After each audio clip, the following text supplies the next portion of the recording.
cloud, and because I'm just recording it and not live, I can edit it or pause it or whatever. So, all right, 3, 2. Hey, everybody. Let's see, do I have this on? Yeah, speaker view. Had to make sure I had it on the right view. Welcome, welcome, welcome. So I am super excited to be here with one of my new friends, Miss Wanda Kyle. And she was supposed to be in part of our original Authors Week, but had some family situations that went on. So I gave her a little pass and told her we'll come back when life calms down a little bit. So we're back. Life's calmed down a little bit. Happy New Year.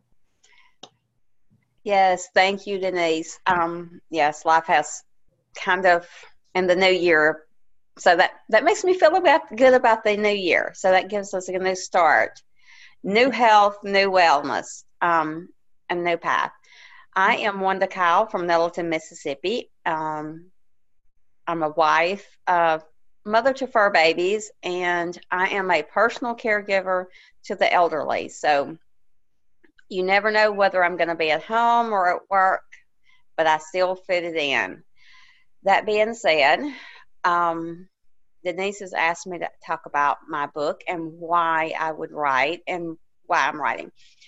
First of all, I am ex-Mennonite. So my story is about being raised Mennonite and the fun things about that, and some of the work journey that we had and the things that happened to us as children in that journey, and also the emotional baggage that we carry from that religion, how do I say this?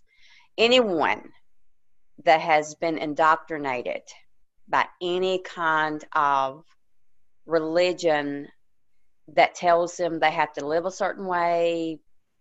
And that's kind of what my book is about.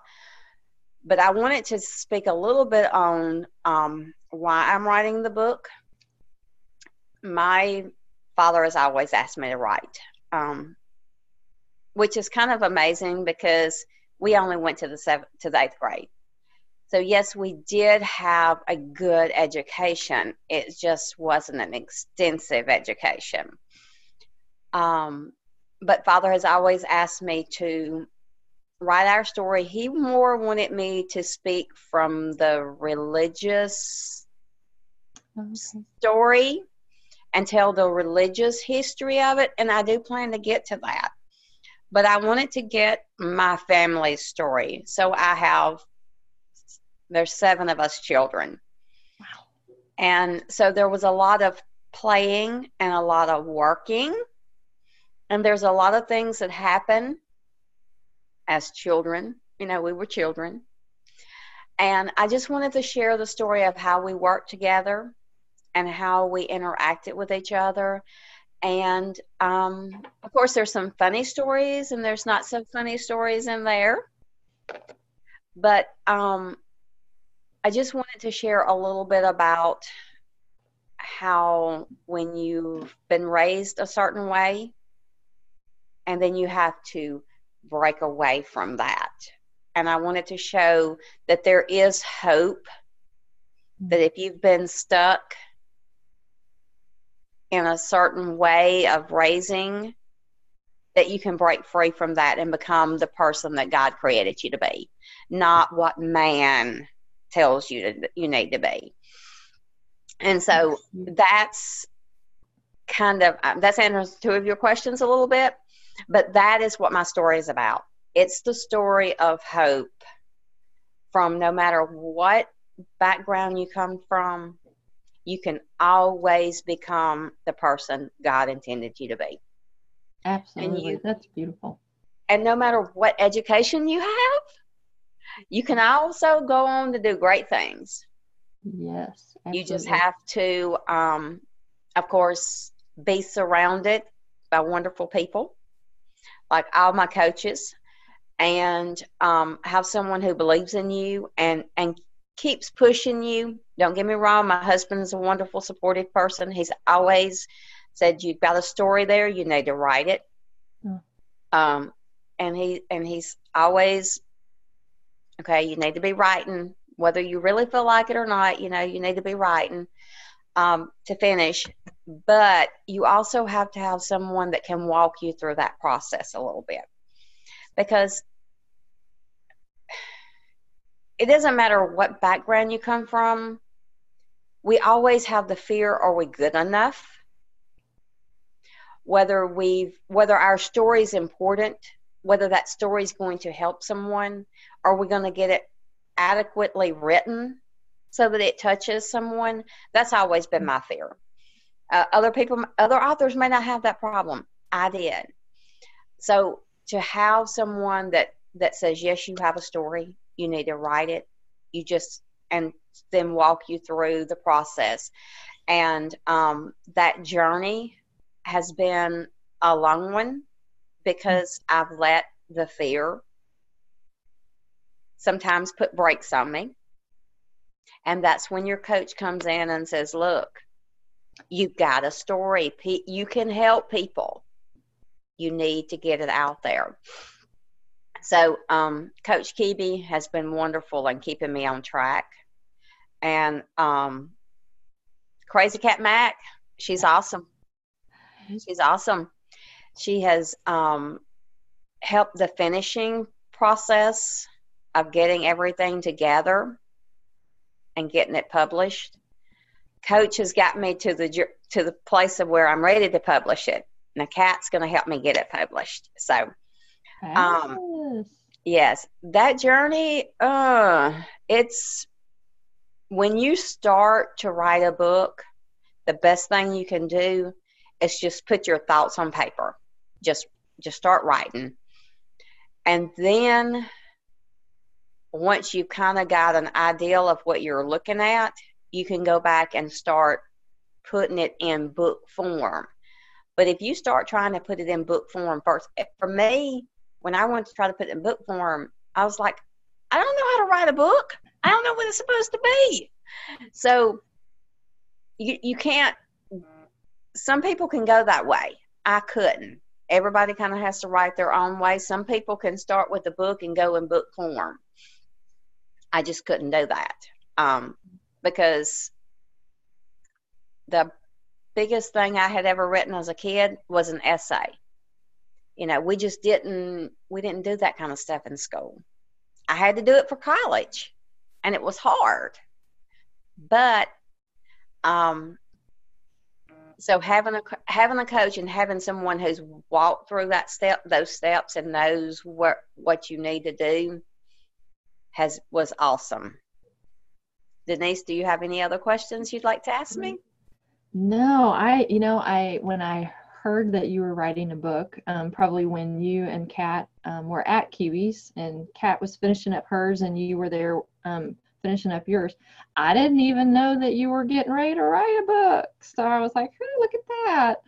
So congratulations on taking the step and doing it. Is your dad still living? He is. Has he read the book yet? No one has read the book. No one has read the book. Are you going to let your dad read it before you publish it or not? Nope. Nope. He asked me to do this, so he's going to have to read what I write. All righty. I like it. And you also mentioned that I thought you had a 7th grade education, but then you just mentioned about college. So you went... Well, I did go on and do some college, but okay. I did not get a degree because with my health issues, I couldn't. It was going to be office work, and you have to be able to type. And at that time, my shoulders, I just couldn't do it. So I did not get. So I do have some college education. So I did the 8th grade education. Went to 8th grade, got my GED, and then did some college. So yes, I do have some college, but I don't consider it a completed degree. It's enough for you, and it did what it needed to do. So, I think that's the beauty about it, is the more I learn about people, the more I learn that God's created everybody very uniquely and very individually, and what works for you isn't necessarily what works for me, and what has worked for me isn't necessarily what will work for somebody else. And so I think it's that fine line of saying, I don't want to see you, whoever you is, be less than your potential. Exactly. And if you have potential for college or doctorate or PhD or whatever that potential is, then please, I want to see you fulfill your potential. And if your potential is not to go the college route and go a trade school route, I was just having this conversation with our daughter yesterday about college. She's kind of at that brink of, do I want to go to college? Do I not want to go to college? And so the challenge is, how do you encourage without pushing? And if a person, if their best potential is to be the doggone best mechanic there is, then yay, because I love mechanics. And if you don't have a lick of college, but you know how to fix my car, yay. I don't care. Exactly. And that's the thing. So God created everybody different. Yep. And everybody has and that was the hard part for me, is because I didn't go to college. I don't have a professional degree or anything. So have I found what it is that God intended for me to do? That being said, I don't think we have to say I'm this and this is what God created me to be. Whatever we are doing, as long as we're blessing someone while we're doing it, and we're, I want to say, happy, not miserable while we're doing it, then that's where God intends you to be then. I mean, don't get me wrong, we all need to keep growing personally, but I don't think we start out in this life and know exactly what we're supposed to be in the beginning. We all have to evolve, and everything is going to change as it goes. So most writers don't start out of high school saying, I'm going to be a writer, unless they've been writing while they were in high school and their teacher says, you've got this and you know how to do it, So that's the fun thing, is that's what I want my journey, my book, to say. That it does not matter what your background is. It does not matter what you've started out with. As long as you continue to grow and look to God, you will find where you're supposed to be.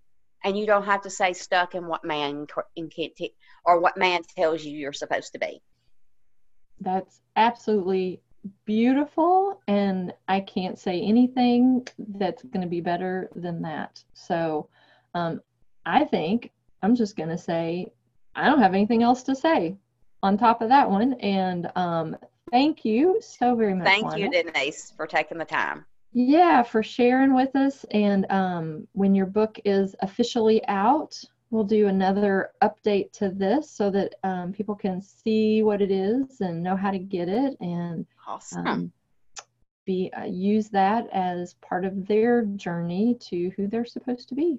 So exactly. Thank you, Wanda. Thank you, Deniece, for having me. Absolutely. Have a great day. You too.